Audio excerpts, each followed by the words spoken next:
पाकिस्तान अभी बहुत मुश्किल सूरत हाल में है, लेकिन रास्ता अभी बंद नहीं हुआ।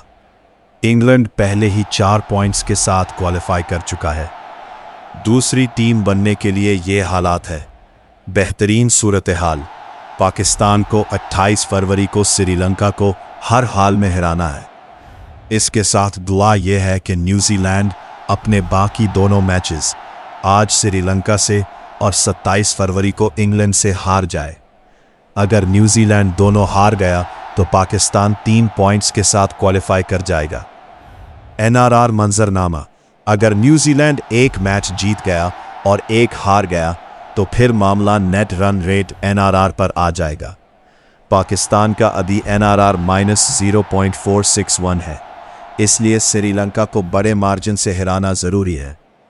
खतरे की घंटी, अगर न्यूजीलैंड अपने बाकी दोनों मैचेस जीत गया तो पाकिस्तान बगैर अपना आखिरी मैच खेले ही टूर्नामेंट से बाहर हो जाएगा।